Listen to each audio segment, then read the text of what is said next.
Allah bwe yali alalika ekisiibo tekiralika ku bantu bonna wabula eri abo abakkiriza. Bwe yali akuwula yagamba ya ayyuhalladhina amanu, teyagamba ya ayyuhannas.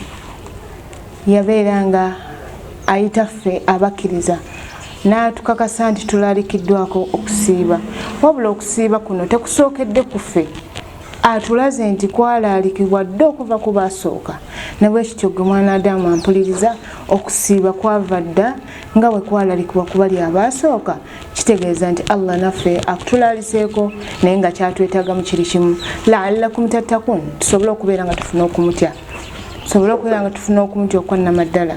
Ate n'atukakasa nti okusiiba kukwe era yakusasula.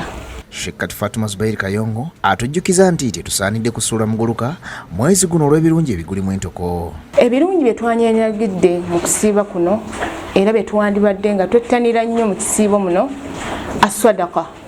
Swadaka ffenna tukimanyi nti ye charity, okuwaayo.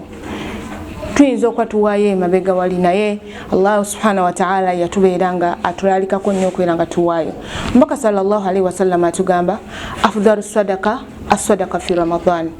Okuwaayo okukyasinza obulungi kwe kuwaayo mu kisiibo muno.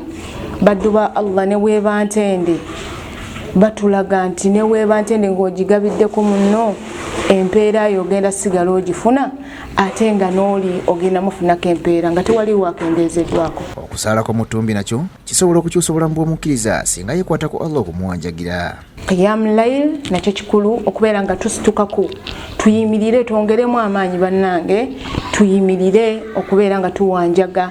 Tubadde n'ebizibu bingi, ebbanga eriise, emyaka egyayita, oba oliawo nga Allah tannakwanukula, nyiikira nnyo, beera nga oteekamu amaanyi mu kuyimirira, oyongere okuwanjaga. Tomanya Allah subhanahu wa ta'ala ayinza okubeera nga akwanukula mu kisiibo muno.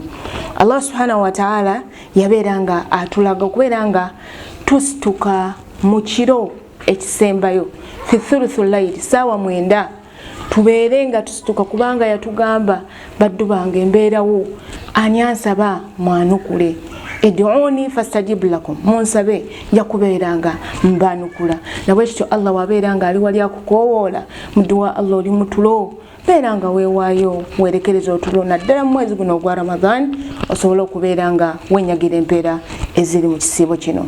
Sharif Sebunya, Bukedde TV 1.